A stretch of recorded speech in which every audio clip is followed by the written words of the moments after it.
안녕하세요. 돌아온 답업수다 시즌2입니다. 첫 회에서 이제 인사드리게 됐고, 저는 시즌1을 진행했고 시즌2에서도 진행을 맡게 된 경향신문 이혜인 기자라고 합니다. 함께 하실 분은 이명선입니다. 반갑습니다. 네, 반갑습니다. 우선 1년 한 6개월 만에 돌아오게 된 건가 싶어서 일단 저의 남아있을지 모르지만 청취자분들 너무 반갑고요. 그리고 이제 그동안 원래 시즌1을 할 때 2를 다시 시작한다고 막 금방 할 것처럼 얘기를 해놓고 이렇게 늦게 들어오게 됐는데 여러 가지 또 사정이 좀 있었습니다. 우선 저희 답업수다 시즌1을 모르는 분들 위해서 소개를 간단하게 드리면, 이제 김여란 기자라고 저 동기 기자와 저 이혜인이 함께 뭐 일상의 소소한 고민을 나눠주는 컨셉으로 해서 고민이 많은 가상의 고 씨의 사연을 이제 주제로 그 고민 상담을 하고 뭐 헬조선을 그냥 적당히 씹던 그런 방송이었는데요. 시즌2도 동일한 컨셉으로 가게 될 거고, 이제 정말로 탈조선을 한 김여란 기자 대신에 저의 새로운 진행자와 함께 하게 되었습니다. 아까 이제 이름 말씀드렸는데 이제 이명선 씨 모르는 분도 있을 테니 자기소개를 해주시죠. 네, 안녕하세요. 저는 이명선이고요. 진실탐사그룹 셜록이라는 곳에서 취재기자로 일을 하고 있습니다. 네. 채널A에서 한 3년 방송기자로 있다가 이제는 팬기자로 활동을 하고 있고요. 저도 답업수다를 가끔 들었어요. 네, 우리 이혜인 기자가 얼마나 잘하나 좀 감시할 겸 봤었는데, 개인적으로 또 김여란 기자를 알기 때문에 제가 그 김여란 기자의 고급진 목소리를 과연 대체할 수 있을까 약간 염려가 되는데 잘해보도록 하겠습니다. 업그레이드죠. 대체가 아니라. 아니, 김여란 기자 목소리 진짜 좋은 것 같아요. 근데 김여란이요? 뭐 그렇죠. 인정할 건 해야 되니까. 이제 그 명선님과 함께 하게 된 사연이, 우선 이제 김여란 기자가 사실 호주에 그 가서 저희 신문에다 뭐 다른 삶이라는 글도 올리고 했었는데, 그렇죠. 예, 최근에 한 몇 달 전에 잠깐 이제 한국에 들어왔거든요. 이제 사실 조금 있다 가려고 하다 더 길어져서 지금 한국에 있는 상태인데, 네. 이제 뭐 팬 서비스 차원에서 팬도 얼마 없지만 그래서 특별편을 녹음하고 이제 가려고 했어요. 근데 이제 저희 그 여기에 완전 총책임자 그 대왕이신 그 국장님께서 네. 이 영상 쪽의 국장님이 네. 시즌2를 시작을 해야만 특별편을 송출해주겠다라면서 이걸 인질 삼아가지고 제가 잘해야 되는 거예요. 네, 그래서 하라고 하셔가지고 그 누구랑 하지 하면서 막 동기 중에 우선 찾아봤죠. 근데 그 원에 한 번 나왔던 들어봤어요. 네, 김모 기자가 있어요. 대구 아저씨. 근데 너무 이분이 재밌을 때는 진짜 막 정신을 잃게 웃기는데 한 80% 정도가 너무 노잼이고, 그리고 이 수위가 너무 높아가지고 이게 몸짱인가요? 맞죠? 헬스 특집인가? 헬스편. 근데 수위가 너무 높아가지고 약간 이거 편집을 막 통으로 해야 되는 그런 순간들이 많은 거예요. 그래서 안 되겠다 싶어서 이제 제가 대학 때부터 알고 지내던 명선님과 함께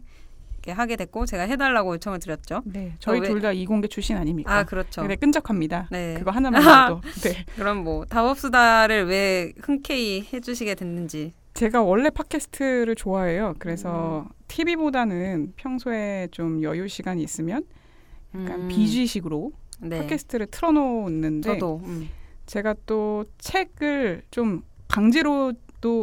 강제로나마 읽자라는 차원에서 팟캐스트를 하고 있거든요. 그래서 답업수다는 이게 책을 읽지 않아도 이렇게 사연을 가지고 평소 생각했던 것들을 풀어넣을 수 있잖아요. 그렇죠. 그래서 재밌을 것 같아서 흔쾌히 수락을 했습니다. 네, 그래서 일단은 목소리도 이제 전 방송 기자이시지 않습니까? 김여란과 이제 차원이 다른 보이스고, 뭐 아까 좋다고 하셨지만 그리고 뭐 더 업그레이드된, 뭐 사실 콘텐츠는 크게 업그레이드 되진 않을 것 같아요. 네. 그냥 예전에 하던 것처럼. 저도 제가 잘할 줄 모르겠는데. 이게 뭐 아무 답업수다 이 제목 그대로 진짜 아무 말이나 하는 거잖아요. 네네. 그래서 이게 사실은 고퀄리티 방송이 많으니까 저희쯤은 아무 말을 해도 된다 생각하고 편안하게 들어주셔서 좋겠어요. 그 김여란 기자랑 처음 방송할 때도 PD님이 한 10회 정도만 일단 하라고 했거든요. 근데 몇 회까지 했죠? 한 30몇 회, 40회까지 한 것 같은데. 네, 그래서 이제 하다 보면 또 진행 능력이 늘어나기 때문에 순위에 집착하지 않고 그 꾸준히 하는 것으로. 저는 순위에 굉장히 집착합니다. 제가 하는 팟캐스트 아무도 안 듣지만 매번 들어가서 순위도 확인하고 하트 꼭 제가 올리고 나서 제가 하트 누르고 그러거든요. 그래서 여러분들도 심심할 때 한 번씩 하트 눌러주고 댓글도 달아줘서 네. 순위를 끌어올려주세요. 네. 명서님의 그 사기 진작을 위해서. 그럼 이제 뭐 첫 회 사연을 이제 소개할 텐데 사실 네네. 이번 화는 이제 주제를 뭘로 할까 계속 고민을 하다가 SNS 사용에 대해서 해보면 재밌겠다 해서 이제 주제를 선정했고요. 사실 뭐 요즘 기자들 사회에서 특히 SNS 사용에 대한 고민이 많잖아요. 그렇죠. 네. 진짜 많죠. 뭐 사건 사고도 있었고. 그렇죠. 무리를 빚은 분들이 엄청 많이 있었죠. 네, 저도 네. 요즘에 뭐 글 하나 올릴 때 좀 조심스럽게 올리려고도 많이 노력을 해요. 그렇죠. 네. 그래서 이제 그 SNS에 관련된 저희 또 지인분들의 사연을 모아서 고민 있는 고시의 사연을 구성해봤습니다.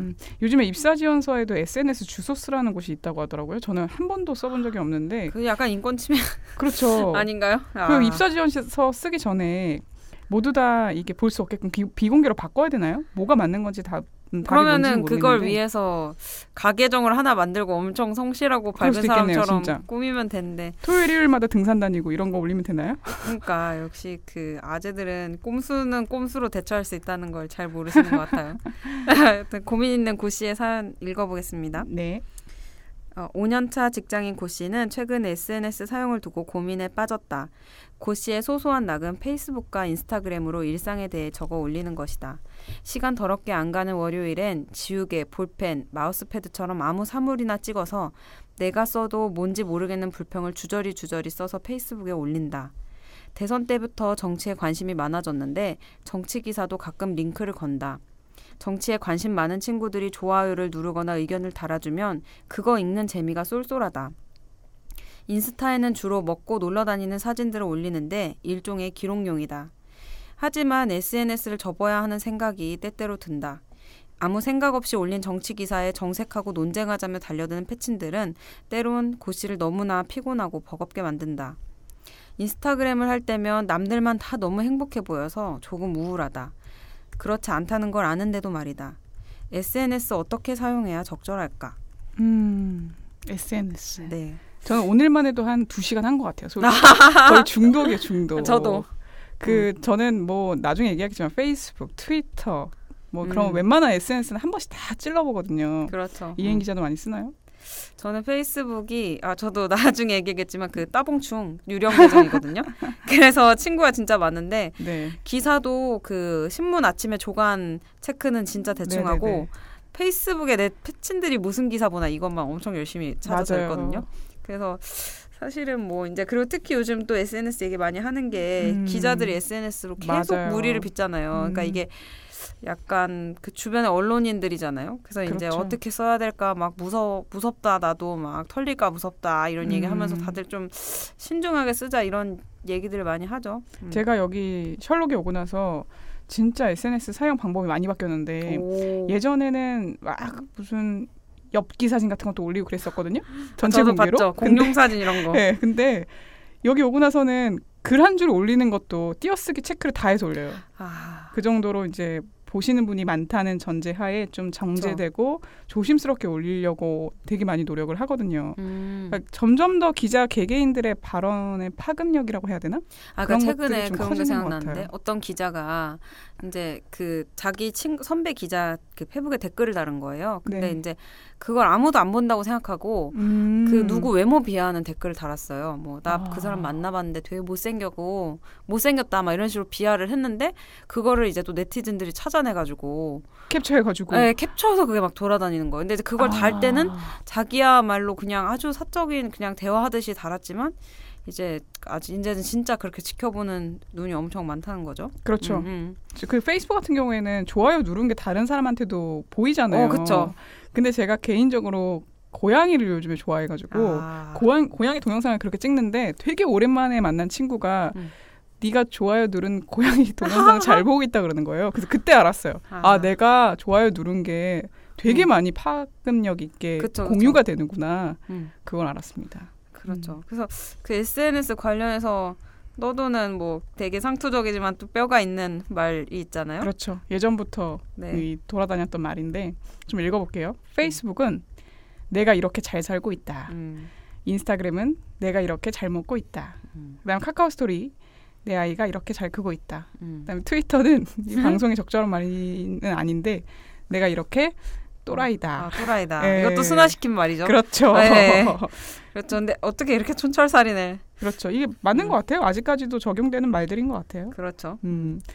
뭐뭐 쓰세요? 저는 페이스북은 그 유령 계정으로서 사실상 저도 한 2시간 넘게 하는데 그 시간은 제일 많은데 제가 몰리지 않고 인스타를 제가 적극적으로 쓰죠. 그렇군요. 페이스북 그러면 좋아요 한 페이지나 뭐 뉴스 같은 거를 보통 보시는 건가요?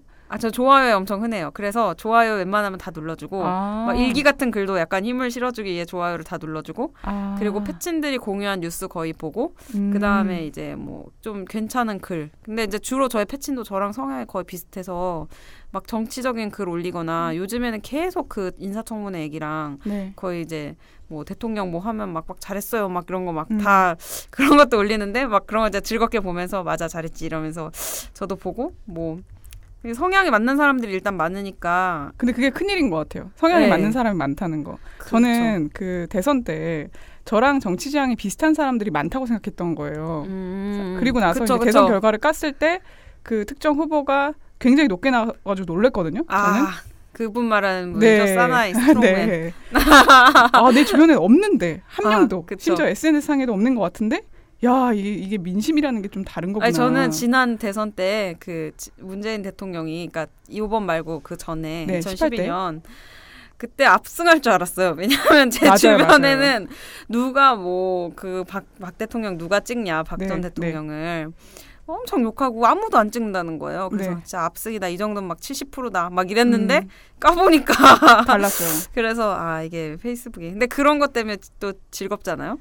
그렇죠. 근데 저는 약간 무서워져가지고 그걸 확증 평양이라고 하나요? 그러니까. 네, 그래서 그것 때문에 제가 좀 즐겨보지 않는 매체의 페이지 다 좋아요 눌렀어요. 이번에 딱 대선 끝나자마자. 좀 억지로라도 봐야 되겠다. 그렇죠. 기자는 좀 민심을 잘 읽고 동향도 잘 파악해야 되는데 그렇게 나랑 같은 사람들만 계속 보면은 그 개인적인 용도는 어떻게 쓰냐면 좀 글 좀 쓰거나 어디서 오피니언 리더로 활동하는 사람들을 다 찾아봐요. 그래서 이 사람은 평소에 어떻게 생각하나 이런 것도 좀 뒤져보고 그쵸. 그다음에 사진은 얼마나 감각 있게 찍나 이런 것도 좀 염탐하거든요. 그렇죠. 저도 염탐용. 사실 이제 유명한 농계과 교수들 거는 찾아서 많이 하고 그 이제 그 주진형 전 하나증권 사장 그분이 페이스북 진짜 열심히 해요. 그러면은 이게 뜨기 전부터 아셨던 거예요? 이제 증권가에서는 유명했으니까. 그렇구나. 네, 그래서 그분이 되게 잘 쓰고 막 이제 자기가 마음에 드는 기사 올린 다음에 뭐 예를 들면 이혜인 기자가 이 사안에 대해 아주 정확히 판단했군요. 이러면서 막 엄청 칭찬글도 달아요. 근데 이제 오늘은 가계부채인가? 오늘은 이제 일자리에 대해서 그분이 또 페이스북에 그걸 이제 조선비즈 기사를 딱 걸으면서 무슨 누구누구 기자가 정확히 파악하고 있군요. 이러면서 자기 생각 엄청 길게 적었더라고요. 근데 그런 거 이제 뉴스로 접할 수도 있지만 바로 볼 수 있으니까. 그래서 이제 또 그런 거 보고 좋아요 누르고. 그래서 실제로 유명 인사를 만난 적이 있는데 그분이랑 술을 마셨더니만 다 깬 거예요. 저는 그분이 조금 진중하고 그럴 줄 알았는데 알고 보니까 그냥 저랑 다를 바 없는 친구더라고요. 그렇죠. 그러니까 페이스북은 인격을 잘 포장할 수 있으니까. 그렇죠. 그렇습니다. 그리고 페이스북 말고는 또 뭐 쓰시는 게 있나요? 인스타그램. 그러니까 인스타그램은 사실 도피성이 강한 게 제가 그 셜록에 들어오고 나서 패친이 지금 100명이 넘었을 거예요. 그다음에 팔로우도 100명 정도 되다 보니까 그래서 제가 이제 글을 정제해서 올린다고 했잖아요. 근데 평소에도 요즘 막 스노우 같은 애플리케이션 웃긴 동영상 찍으면 어디다가 뿌리고 싶은데 뿌릴 데가 없으니까 그런 걸 인스타그램에 올려야 되겠다 해가지고 인스타를 가입을 했고 근데 거기서는 비공개 계정으로 정말 친한 친구들만 초대를 해서 일상적인 얘기는 거기서 좀 푸는 것 같아요. 아니 이게 페이스북이 진짜 완전 공적인 영역으로 넘어온 거잖아요. 그래서 너무 좀 슬프고. 그 정보 공유용으로도 많이 쓰는 것 같아요. 그러니까 홈페이지가 따로 없는 그 교육기관, 뭐 교육기관이라고 그렇지만 뭐 정치발전소라든가 제가 관심 있는 곳에서 뭐 무슨 교육 프로그램을 한다 그러면 제가 접할 수 있는 창구가 없으니까 페이스북 통해서 좀 많이 접하는 것 같고 그렇습니다. 저는 저희 경향신문 공식 페북이 있어요. 계정이 한 2-3개 되거든요. 경향 페이스북이랑 뭐 향이나 이렇게 있는데 이제 거기에서 가끔 제 기사를 뿌려주면 경향 페북이 되게 그 팔로워 수가 많거든요. 네. 그래서 영향력이 있어가지고 공유도 잘 되고 많이 읽히는데 네. 이제 거기 그 들어가서 그 댓글들이랑 막 그 공유할 때 사람들이 쓴 말을 보거든요. 이게 네이버는 너무 원색적이고 그 페이스북이 딱 중립적으로 이렇게 반응을 잘해주시는 것 자기가 같아가지고. 공개가 되니까 그런 거 아니에요? 아, 그렇죠. 그러니까 실명을 네. 달고 쓰니까 또 뭐 악플도 많지만 그것도 다 좀 설득력 있는 것들이고. 또 최근에는 이제 무슨 회사를 막 되게 노동자 편에서 네. 그거를 막 기사를 엄청 세게 써서 그 회사를 막 이제 막 비판을 했죠. 그랬는데 되게 뿌듯했던 게 그 회사에 다니는 분들이 막 뭐 태그 이명선 이거 꼭 읽어봐 막 이렇게 막 댓글을 막 달아놓은 거예요. 그래서 아, 그럼 이게 그 직원들도 인정할 정도의 기사면은 내가 뭐 나 틀리게 쓰진 않았구나 이러면서 또. 근데 SNS 관리를 좀 그 센스 있는 사람 그리고 좀 유능한 사람이 해야 되는 건 맞는 것 같아요. 맞아, 왜냐면 맞아. 기사 대부분은 지금 SNS에서 접하기 때문에. 그니까. 그래서 언론사에서도 조금 그 뭐라고 하죠? 유능한 기자를 안 치지 않나요? 우리도 젊고? 신경을 많이 써요. 그 계정을 아무 기사나 올리는 게 아니라 이게 딱 봤을 때 좀 사람들 관심 있고 이런 게 SNS에선 관심 많겠다 더 네. 하는 소재들을 올리시고 사진도 사실은 그 짤방 뉴스라고 해가지고 웃긴 거 선정하시면 그것조차 허투루 선정 안 하고 되게 공들여 선정하는 걸로 알고 있거든요. 아, 네. 그렇군요. 그것도 그래서 일이네. 그리고 진짜 센스 있어요. 그게, 한 줄 올리더라도. 그렇죠. 그러니까 네. 그게 회사의 또 이미지니까. 그렇죠. 근데 제가 지금 공적인 영역으로 넘어오기 전에 페이스북이 정말 이상한 거 많이 올렸는데 일단 뭘 보고 뭐 맛있는 거를 먹더라도 막 글을 쓰고 싶다는 욕구가 생기면 그쵸. 페이스북에다 그 창에 막 뭘 타자를 치기 시작해요. 그럼 올리고 혹시 나랑 비슷한 생각을 가진 사람이 있나 막 체크해보고 그랬었거든요. 그쵸. 그래서 SNS 배출용으로 좀 많이 쓰는 것 같아요. 근데 이제 배설용? 더 이상 배출용이 아니라 그러니까요. 저도 이제 한 4, 5년 전쯤에 이제 비밀 계정을 팠어요. 그러니까 페이스북? 네, 그러니까 제가 되게 페이스북 진짜 열심히 했거든요. 근데 이제 막 패친이 막 엄청 늘면서 얼굴을 모르는 패친이 진짜 많이 생기는 거예요. 그래서 이제 그게 되게 스트레스 받더라고요. 나의 정말 막 되게 찌질한 글을 막 올리고 막 일기도 쓰고 막 이러는데 막 거기에 막 응원합니다. 막 이런 댓글 달아주면은 너무 싫은 거예요. 막 패친을 다 받아줬어요? 무슨 기준으로? 왜냐면 이제 취재원 확장의 욕심으로 뭐 예를 들어서 뭐 근데 되게 웃긴 게 이따 얘기할 거기도 한데 중년의 페이스북 사용법이랑 약간 요즘 세대 다른 게 그게 우리는 사실 잘 모르면 신청 잘 안 하잖아요. 인스타고. 근데 그거를 일단은 맞아. 확장하려는 느낌으로 이렇게 많이 하시더라고요. 그래서 맞아요. 뭐 그게 꼭 나쁜 건 아닌데 여튼 뭐 예를 들어 제가 뭐 오늘도 막 취재 공쳤네 이러면서 막 찌질찌질거리면서 막 뭐 아이스크림이나 먹어야지 이러면서 아이스크림 찍어서 올린다. 그러면은 뭐 어디 저기 뭐 경찰 무슨 어디 팀장님이 막 항상 건승하십시오. 막 이런 거 달아놓는 거예요. 이행 기자 화이팅. 더위 조심하시고요. 막 이런 직장이란 게 지칠 때가 있죠. 막 때로 한숨 돌리는 게 어떨까요? 근데 그게 이제 막 약간 뭐 그런 반응을 이제 해주시는 건 좋은데 너무 민망한 거예요.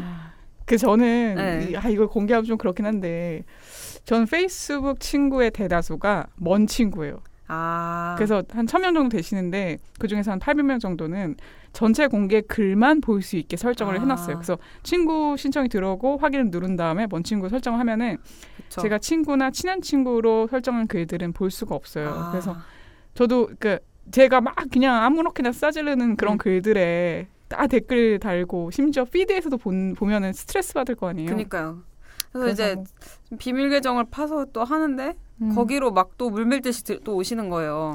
그러니까, 어떻게 알고요? 친구 추천으로? 그 되게 모호한 게 저는 친구가 거의 다 기자잖아요. 근데 제 비밀을 막 무슨 강아지 사진 이런 걸로 해야 되는데 그냥 저는 제 사진에 또 제 이름으로 해놓고 소속만 안 밝힌 거예요. 그러니까 이제 그 친구 밑에 댓글을 달면은 이제 또 일적으로 얽혀 있는 분들이 이게 이혜인의 진짜 계정이구나 해서 계속 친구 신청을 하시는 거예요. 그래서 또 막 먼 친구도 나눠보고 했는데 그게 또 가끔 막 설정이 그러니까 막 때때로 딱 단순하게 나누면 되는데 막 여러 개로 나눠 놓으니까 막 혼란이 되게 오고 힘들더라고요. 그래서 다 정리하고 그리고 다 비공개로 돌리고 이제는 제 페이스북 들어가면 그냥 글 다 비공개거든요. 그래서 그냥 좋아요만 누르고 그냥 그렇군요. 되게 싫어하는 유형이라던데 이게 자기는 안 보여주고 맞아요. 저도 그런 사람 싫어하는데 어쩔 수 없어요. 이혜인 기자와 동기 중에 한 명이 그러더라고요. 아, 그러니까 한 번도 좋아요를 누른 적이 없는데 저번에 한번 우연히 만났더니만 무슨 글들에 대한 자기 의견을 나한테 얘기하는 거예요. 그래서 그쵸. 야 진짜 무섭게. 근데 저희 있구나. 동기들이 생각해보니까 다 그렇게 쓰고 있어요. 페이스북을.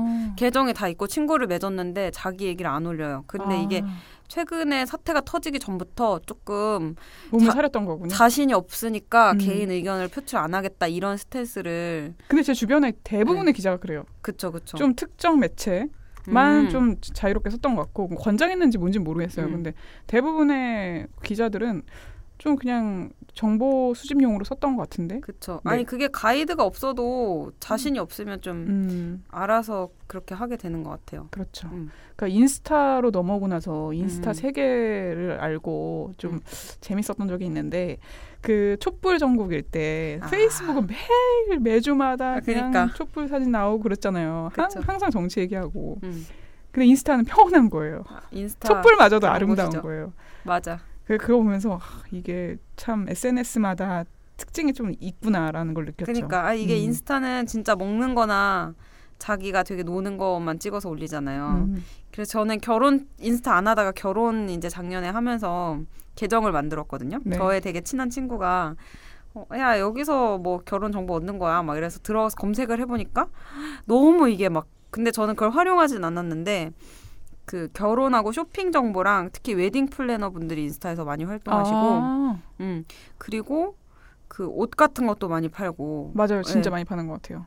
그 제가 최근에 팔로잉하고 있는 분이 엄청 평범한 직장인인데 되게 나름 이제 예쁘고 막 이렇게 막 그 친구를 잘 받아주고 이래가지고 인스타에서 되게 유명한 분이란 말이에요. 근데 그분이 입는 옷들이 참 예쁘다 생각을 했는데 최근에 옷 장사를 시작하셨더라고요. 근데 그런 분들은 대부분 사업자 등록을 하나요? 아니면 근데 안 하는 것 같아요. 왜냐하면 그분이 뭐라고 했냐면 그 글을 올 때 제가 입는 옷에 대해서 문의가 너무 많이 와가지고 제가 좋은 뜻에서 공구를 주도해 보겠습니다. 이렇게 해가지고 옷을 구매 대행을 해주면서 이렇게 착한 사람인가 했는데 그거를 2번인가 3번이나 지금 계속 하고 있더라고요. 그러니까 이제 사업 모델을 만들려는 거겠죠? 그 예전에 막 하두리 캠 이런 데서 그 활동했던 친구들이 다 인스타로 넘어가지고 그러니까 그쵸? 그런다는데?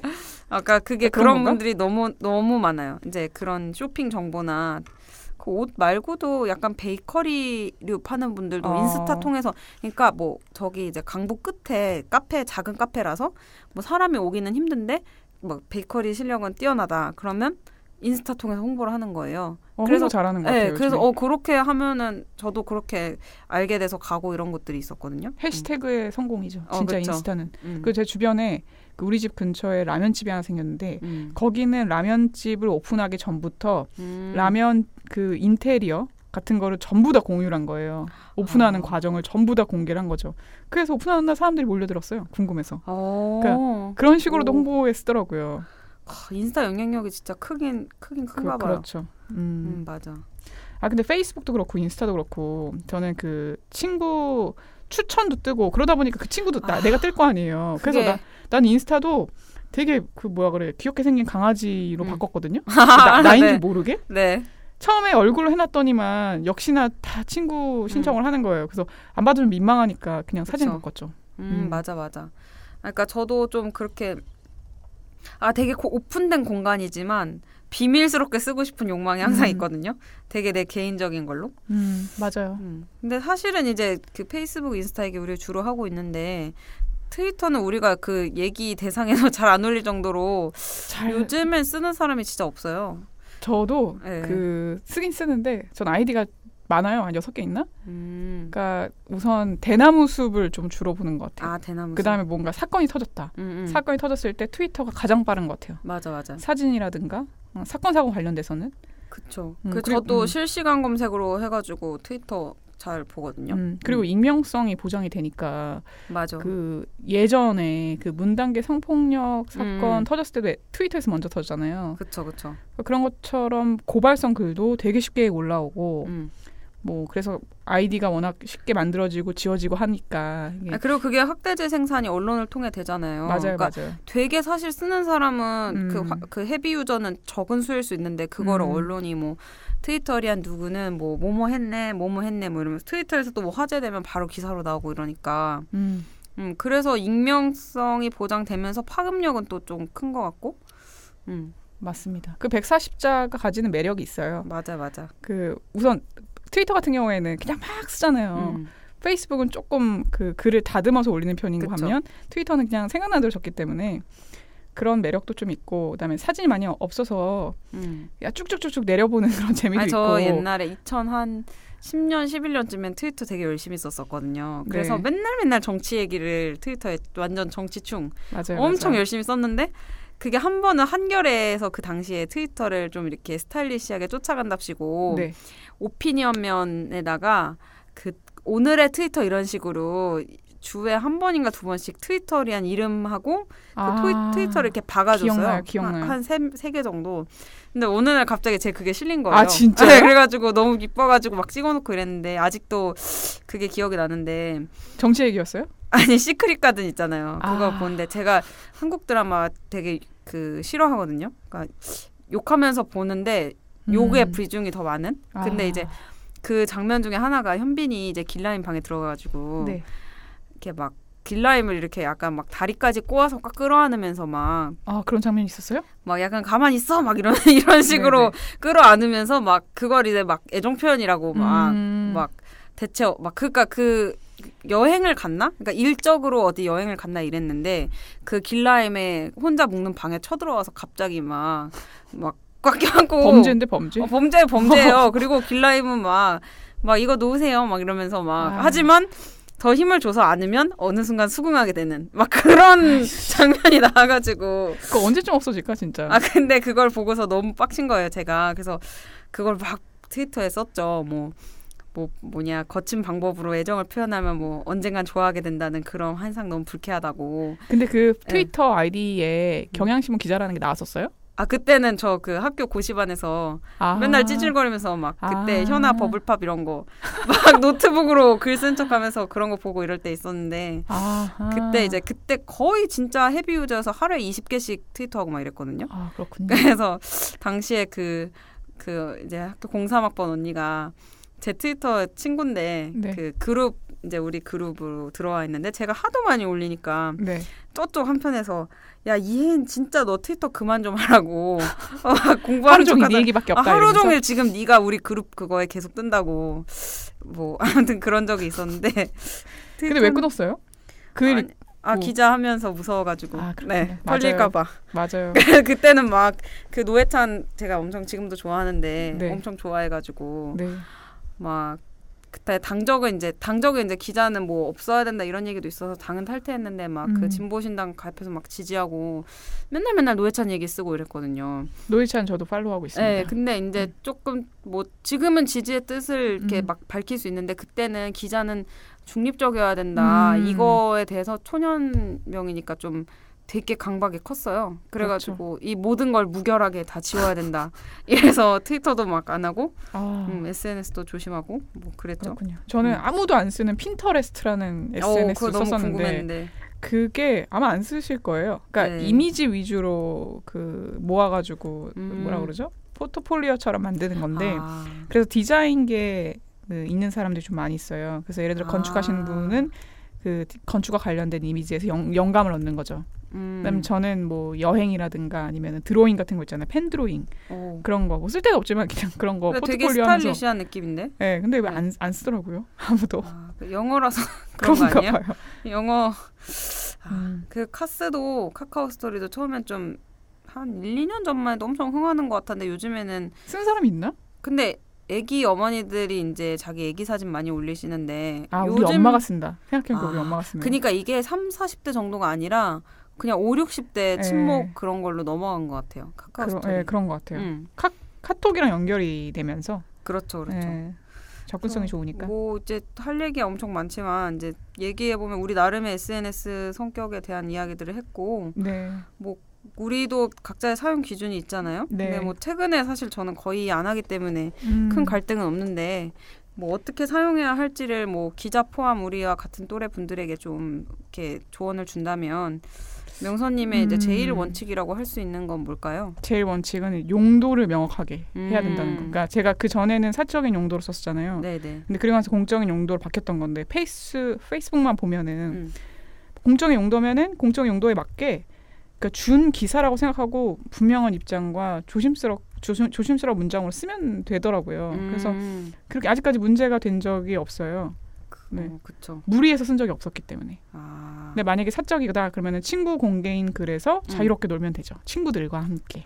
근데 그거를 구분하지 못할 경우, 무리한 상황이 생기면 우리가 지금 얘기하는 것처럼 지금. 그러니까 되게 정교하게 쓰신다는 거죠. 아까 말한 것처럼 막 띄어쓰기까지. 네, 맞아요. 네. 그 페이스북은 그렇고 또 뭐 인스타는 그럼 어떻게? 인스타는 제가 비공개 계정이어가지고 아마 보면 깜짝 놀라실 겁니다. 인스타요? 그러니까 되게 얼굴 근접 사진 같은 것도 막 찍고. 근데 저도 친구인 것 같은데 글을 별로 안 올리지 않나요? 제가 하나를 계정을 없애고 새로 팠거든요. 또? 네, 그 새로 판 계정에 지금 이혜인 기자가 없어요. 아니. 그 두 번째 계정은 기가 막힙니다. 오프라인에서 엄청 정제된 모습으로 살다가 그 SNS 망나니처럼 살으려고. 맞아요. 근데 원래 예전에는 뭐 예를 들어 지나가다가 재밌는 거 보면 남자친구나 아니면 가족한테 전화하잖아요. 근데 이제는 무조건 스마트폰 들어가지고 저도 어디다가 막 적기 시작하는 거예요. 근데 페이스북은 글부터 적을 수 있는데 인스타는 사진부터 고르라고 돼 있잖아요. 그래서 나랑 안 맞아요. 맞아. 나는 지금 글을 쓰고 감정을 풀어내고 싶은데 사진을 고르라고 하니까 그 인스타에 좀 잘 안 맞지 않아요? 네, 안 맞아요. 긴 글을 쓰는 게.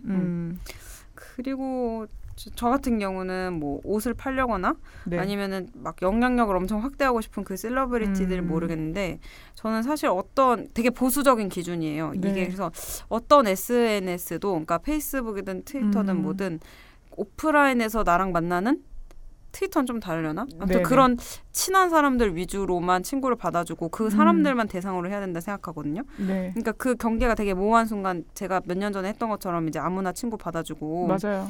그렇게 되면 이제 그때부터 혼란이 오는 건데 요즘에 이제 어떤 사람들 이제 기자 아니더라도 글을 쓸 때 캡처 금지합니다. 이렇게 쓰더라고요. 맞아요. 저도 많이 봤어요. 왜 그런가 했더니 공유를 기술적으로 막아놔도 패친들이 그걸 캡처해가지고 딴 데다 이미지를 퍼나르는 거예요. 그러니까 이게 사실은 되게 나랑 친구인 사람만 쓰면 뭐 캡처 금지 이렇게 쓸 필요도 없잖아요. 그러니까 SNS의 그 본 취지를 살리기 위해서는 철저히 그 사적인 공간으로 친구를 딱 철저히 나의 친분 있는 사람으로만 제한해서 받아주는 것? 맞죠. 그 맘만 먹으면 사실 SNS 악용하기 되게 쉬워요. 이게 저의 1원칙입니다. 네. 그러니까 저도 그 사진을 좀 이제는 막 올리지 않아요. 그러니까 특히 가족이라든가 제 주변 사람들이 찍혔다 그러면 절대 안 올려요. 뭐 나야 어차피 공개된 인물이고 우리는 얼굴도 막 아주 팔리진 않았지만 사실은 공개될 수 있는 직업인 거잖아요. 근데 저도 주변 사람들 특히 애기 사진 같은 거 올리지 말라고 얘기하거든요. 이게 되게 위험하대요. 맞아요. 외국에서는 애기 사진이 범죄에 악용될 수 있다고 올리지 말라고 하는데 뭐 그게 또 즐거움이기도 한데 이렇게 좀 그 올릴 때 이런 것도 감안을 하고 올리시라. 그래서 저는 지금 페이스북을 제 기사 홍보용으로 좀 많이 쓰고 있는 편이니까 부끄럽지만 셜록 홍보용이기도 하고 그래서 친구 신청 오시는 분들 대다수를 받는데 제가 이제 친구 신청이 많아요. 하루에도 한 10분 정도 오는데 다 받지 않거든요. 그중에 기준 중에 하나가 글이 아예 없는 경우. 그러니까 이름도 한글 이름이 아니라 뭐 영문으로 돼 있다거나 이러면은 혹시 이 계정으로 이상한 걸 나를 이용하나? 이런 좀 나 염탐용으로 쓰는 건가? 막 그런 얘기 있었잖아요. 국정원에서 막 이쁜 사진 올려놓고 그렇다고 하니까 이제 좀 글이 어느 정도 있고 자기 얼굴이 있으면 받아주는 편이고 그게 아니면은 밀어둬요. 그게 일종의 이상한 사람을 거르는 방법인 거네요. 그러니까 호리호리하게 예쁜 언니가 갑자기 신청하면 이상한 거예요. 나한테 왜? 그러니까 이유도 없이. 얼마 전에 저 어떤 패친분도 뭐 수상한 사람 거르는 법 중에 하나가 분명히 그 글 올리는 거 봐서는 아젠데 그 프로필은 헐벗은 맞아, 여성분이면은 100% 이상한 거라고 이상한 거. 받아도 끊으라 이렇게 하더라고요. 그래서 한 번은 제가 그냥 받았었는데 역시나 뭐 외로운 밤 뭐 카톡 이러면서 아이디 뜨는 거예요. 그 사진이 올라오더라고요. 그래서 이제 조심히 하고 있습니다. 그리고 이제 저 같은 경우는 뭐 사람을 일단 잘 걸러 받는 것도 중요한데 그 내 감정 풀이의 수단으로 쓰는 거를 되게 선을 잘 잡아야 되는 것 같아요. 그러니까 이제 뭐 예를 들어서 내 허물을 말하는 건 괜찮거든요. 네. 그러니까 뭐 내가 난 참 바보 같았다, 뭐 실수했다, 내가 잘못해서 좀 반성된다 이렇게 쓰는 것까지는 이제 괜찮은데 조금이라도 남에 대한 비방이 들어있을 수 있으면 그게 어떻게 꼬투리 잡힐지 모른다. 그러니까 제가 말하면서도 되게 보수적이라는 생각이 드는데 네. 저는 뭐 개인의 선택이지만 두려운 분은 보수적으로 쓸 필요가 있다고 생각이 들거든요. 예를 들면 저는 한 몇 년 전에 막 사회생활 되게 힘들다, 뭐 회사 너무 힘들다 이렇게 썼던 적이 있는데 네. 그게 그냥 어떤 드라이한 푸념이에요. 아, 사는 거 진짜 힘드네 이런 네. 느낌으로. 근데 배고프다 그거를 이런 거 같이. 누가 한 며칠 지나서 야 너 누구 선배 때문에 되게 힘들다고 페이스북에 어머? 썼다며 이러는 거예요. 근데 이제 그거를 누군가 이렇게 얘기했겠죠. 뭐 이혜인 보니까 힘든 것 같은데 내 추측은 누구 선배 때문일 것 같아. 그럼 소설을 쓰고 있네. 이제 그러면 이제 또 그게 들으면은 또 이제 막 몇 단계만 건너도 누구 선배 욕을 뭐 페북에 썼다며 이렇게 될 수 있는 거잖아요. 그러니까 이게 와전될 수 있어요. 네, 그러니까 되게 보수적으로 뭐 써야 된다는 거죠. 그렇게 뭐 비방을 하는 사람들이 잘했다는 게 아니라 뭐 세상은 그런 거니까. 근데 가끔 너무 막 정치 비방도 많이 그러니까. 올리면 막 피곤하니까. 피곤해. 피곤하니까 또 좋은 기능이 있죠. 페이스북에. 저는 정치 얘기 무조건 안 올리고 이상한 정치적 견해를 표출한 사람에게도 그 댓글로 악플 같은 거 잘 안 달아요. 네. 피곤해가지고. 맞아요. 잘 안 써요. 저도 생각이 달라도. 그리고 페북이나 트위터나 정치적으로 논쟁 벌이는 게 너무 힘든 것 같은데 저는 이제 뭐 어떤 기사를 한번 링크를 한 적이 있어요. 근데 네. 제가 전혀 예상치 못했던 이제 온건한 애가 이제 제가 그 기사 올리면서 뭐 예를 들면 요즘으로 치면 뭐 홍준표 설거지 기사 너무 불편하네. 네. 뭐 이렇게 하면서 누구도 반박할 수 없을 거라고 생각한 그냥 그런 기사를 올린 거예요. 네네. 근데 뭐 전혀 예상치 못했던 사람이 이게 왜 불편한지 어떤 포인트에서 불편한지 말해줄래? 이렇게 댓글을 다른 거예요. 근데 거기서 이걸 댓글로 어떻게 얘기를 하지 이거를? 그러니까 너무 막막한 거예요. 그런 분들이 있어요. 맞아. 네, 근데 오히려 친구면은 또 술 마셨구만 이러고 끝나는데 맞아. 약간 조금 사이가 별로 가깝지 않은 분들이 그런 그러니까. 질문을 많이 하더라고요. 그쵸. 그래서 저는 그냥 좋아요 누르고 답장을 잘 안 하는 편이에요. 그리고 진짜 궁금하면 카톡 보내면 되는 거 아닌가요? 그렇죠. 그럼 공개적으로 다 보니까 그 사람하고 나와의 대화가 아니게 돼버리는 거잖아요. 그러니까. 또 자세한 설명을 요구하면. 그래서 그거를 근데 뭐 되게 뭔가 피가 끓어오르면 쓸 수도 있겠지만 뭐 일단 제 스타일은 아니라는 거. 그래서 뭐 저는 그리고 이제 친구를 그런 것들을 뭐 다 원칙을 지키려면 친구를 엄격하게 제한해라. 뭐 그런 것들이죠.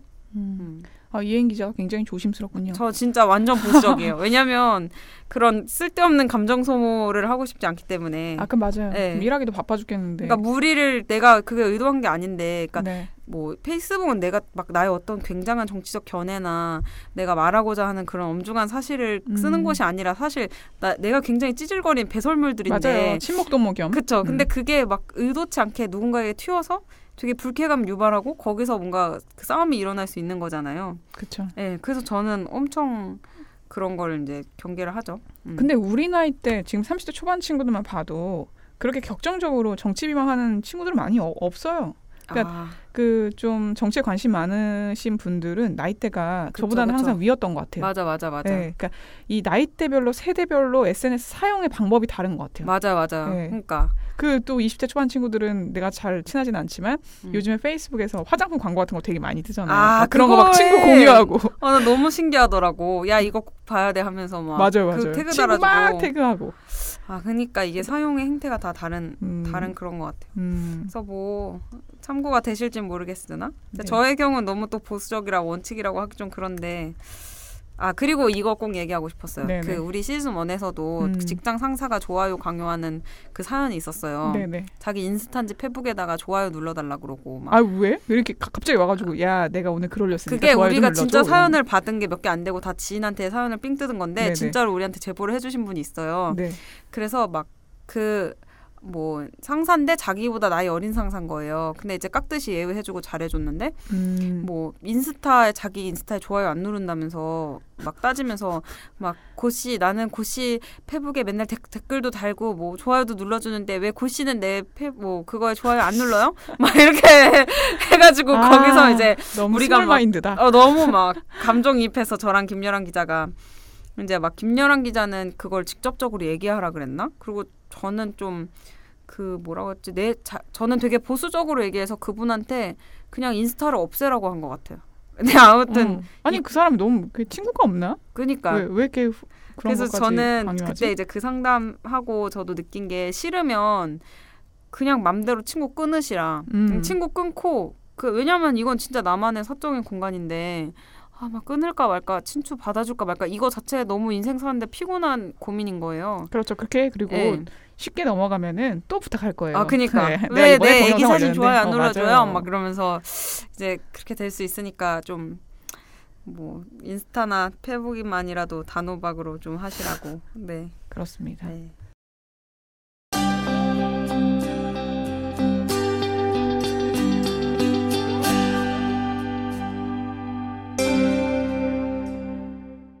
네, 우리가 이제 시즌 2부터는 영화나 책 소개하던 걸 좀 뭐 어떤 여행이나 또 다른 취미까지 확장을 해서 멘탈 처방전이라고 좀 부제를 달아봤는데요. 이제 그래서 오늘은 어떤 영화를 우리가 얘기하기로 했죠? 근데 이게 멘탈 처방이 안 될 것 같아요. 그냥 아무 영화나 얘기하는 거예요. 제가 같이 대본을 짜다가 무슨 영화가 좋을까 고민하는 와중에 영화 허가 생각이 났어요. 이 영화 진짜 재밌게 봤거든요. 한 2번 정도 본 것 같아요. 영화관에 3번, 그다음 IPTV로 봤나? 저랑 똑같네요. 저도. 네. 그 대략적인 스토리가 이래요. 가까운 미래 한 100년 뒤, 200년 뒤쯤이지 않을까 싶은데 거기에 그 남의 편지를 대신 써주는 남자가 주인공으로 등장합니다. 되게 유명한 배우인데 호아킨인가? 맞아요. 호아킨 피닉스인가? 뭐 이런 이름인데. 맞는 것 같아요. 그분이 주인공인데 이혼도 했고 좀 외롭게 살아요. 그러던 도중에 신형 OS가 나옵니다. 인공지능 같은 거죠. 네, 그렇죠. 네. 그래서 그 컴퓨터에 깔고 이 설정을 하는 도중에 이제 대화를 하니까 이게 좀 인간적인 면모가 느껴지는 거예요. 이 주인공이 이 OS에 대해서. 왜 그러냐면 이 목소리가 스칼렛 요한슨이야. 맞아. 나 목소리가 되게 달콤하잖아요. 그래서 얘 같은 경우에는 그 모든 이 인터넷에 떠도는 정보들을 가지고 어떤 사람이 뭘 좋아하는지를 파악을 하니까 누구나 잘 맞춰줄 수 있었던 거죠. 그래서 결국에 그 OS랑 이 호아킨이랑 사랑에 빠지게 된다. 뭐 이런 내용이거든요. 그쵸. 그래서 내가 이걸 왜 들고 왔냐면 이게 점점점 제가 오프라인에서 만나는 사람보다 온라인에서 만나는 사람이 점점 늘어가는 느낌인 거예요. 맞아요. 저조차도 페이스북에서 올리는 그 전체 공개 글에서의 아이덴티티랑 지금 여기서의 아이덴티티랑 술 먹을 때 아이덴티티가 다 달라요. 맞아. 그 온라인에서 아이덴티티가 분명히 점점 커질 거고 나중엔 이게 하나의 시장이 될 거예요. 그러니까. 관리자가 생길 것 같다는 생각이 들거든요. 매니저처럼. 그래서 이게 그다지 먼 얘기가 아닐 것 같다는 생각이 들어요. 그러니까 저는 가끔가다 장난이지만 실이랑 대화를 하거든요. 그러니까 실이랑 대화하다 보면 얘가 점점 유머 감각이 늘어요. 업그레이드가 될 때마다. 무서운 거죠, 진짜. 그래서 우리가 점점 온라인 관계가 좀 더 확장이 될 때마다 이런 무서움을 많이 느끼겠구나. 제가 페북에서 되게 공허하다 느낀 게 뭐였냐면 이 사람은 실제로 한 번도 만난 적이 없는 사람이거든요. 네. 근데 나름 뭐 농객이거나 뭐 유명한 뭐 저의 중요한 취재원. 근데 어느 순간 댓글로 설전을 벌이고 있는 거예요. 근데 그게 서로 막 악플 이런 수준은 아니고 예의는 차리지만 되게 날서 있는. 네. 그럼 막 그거를 막 어떻게 막 더 내가 이길까 막 이러면서 막 댓글을 달고 막 실시간으로 확인하고 막 또 다음날 또 확인하고 막 누가 거기에 나한테 좋아요 눌렀을까. 근데 사실은 내가 계정을 폭파하면 나랑 연락하지 않을 사람이거든요. 그렇죠. 근데 그렇기 때문에 막말하는 것도 있는 것 같아요. 너무 공허한 거예요. 그렇죠. 어느 순간. 그러니까 그게 또 묘미기도 한데 확장을 무한히 할 수 있다는 게. DC 인사이드나 이런 페이지 가면은 매일 벌어지는 일입니다. 그러니까 어느 게시물에 댓글에 대댓글 이렇게 달리잖아요. 그러니까.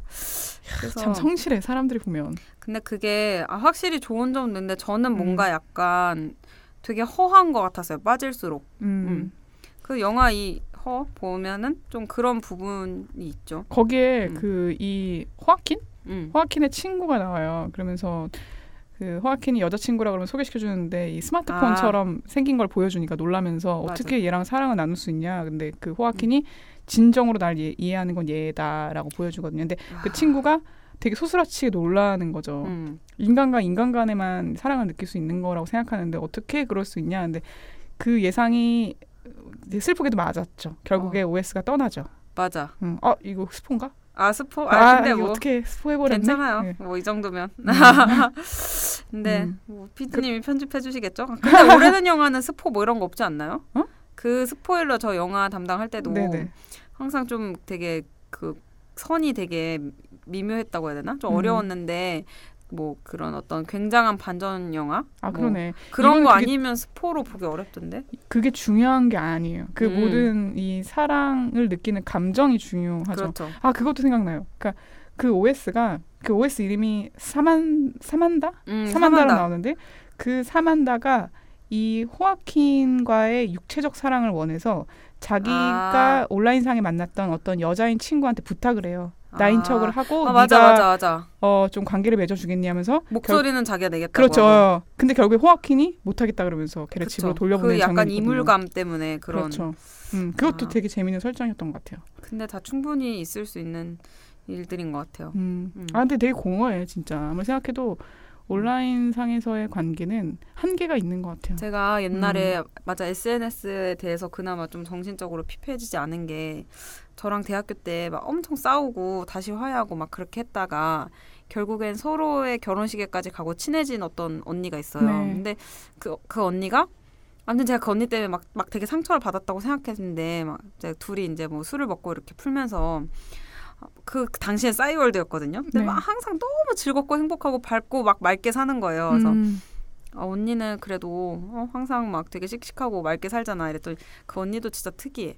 저한테 뭐라 그랬냐면 무슨 소리냐고. 난 진짜 힘들다고. 근데 SNS는 난 철저히 좋은 것만 쓰는 거야. 그래서 왜? 이러니까 나는 그냥 보라고 사람들 이러는 거예요. 나 잘 살고 있다고 보라고? 네, 보라고. 근데 그게 조금 그 뉘앙스가 어땠냐면 나를 조금 무시하거나 힘들게 했던 사람들이 이거 보고 힘들어하라고. 그러니까 약간 열등감 같은 거 있잖아요. 복수? 그러니까 적나라하게는 얘기 안 해도 뭐 예를 들어 이 언니를 뭐 무시했다거나 뭐 그런 좀 되게 별로 사이 안 좋은 사람들이 이 언니가 화려하게 사는 걸 보면은 그냥 자기 즐겁고 좋은 거 올렸으면서도 열등감을 막 느낄 수 있잖아요.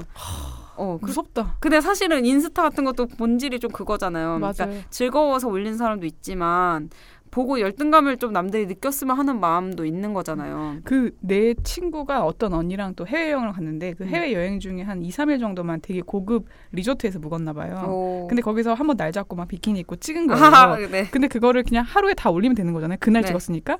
근데 이걸 찢어서 올린다는 거예요. 그 리조트 생활을. 왜냐면 자랑을 나눠서 여러 차례 해야 되니까. 내가 여기서 마치 길게 묵은 것처럼. 맞아. 그것도 이상한 거죠. 그러니까 진짜. 이제 그래서 제가 그거를 그때 당시에 완전 그 약간 득도 죽비로 맞은 것 같은 그거에 이렇게 행복하고 완벽해 보이는 사람도 이런 음흉한 마음을 갖고 할 수 있는 게 SNS구나. 근데 되게 솔직하다. 그쵸. 그래서 저 너무 그때 되게 저한테 되게 위안이 됐거든요.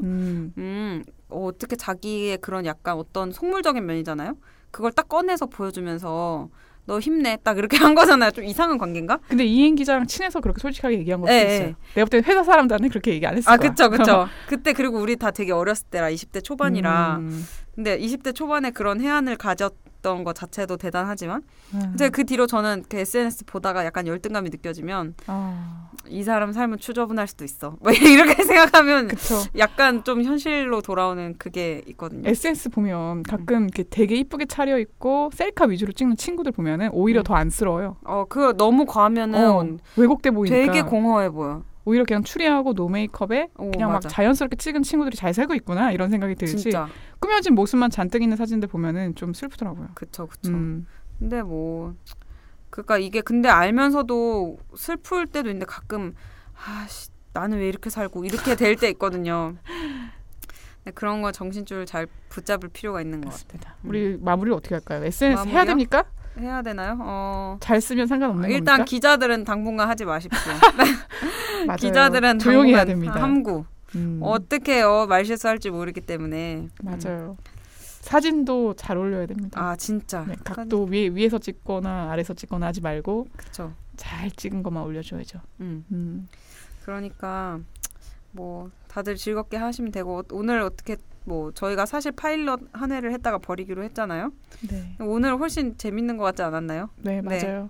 오늘은... 우리가 근데 궁금해하실 분들을 위해서 말하자면 파일럿이 프로듀스 101에 대한 거였죠. 아, 그러니까 그게 사실 우리는 너무 재밌게 했는데 주제는 너무 재밌었는데 그러면은 그 프로듀스 101을 한번 우리가 좀 뭔가 궤에 오른 다음에 아이돌 문화로 한번 해봐도 괜찮네요. 아니면 좀 호응이 좋다. 여러분들이 구독도 많이 하고 좋아요를 많이 눌러주면 유튜브 같은 데다가 우리가 그렇죠. 파일럿을 공개하는 것도 좋겠네요. 아, 그니까 101. 오늘이 월요일이니까 너무 멀었네. 본방 보려면. 아무튼 앞으로도 더 다양한 얘기로 찾아뵙길 바라면서 네, 시즌2 그럼 앞으로 많이 들어주세요. 네. 안녕. 안녕.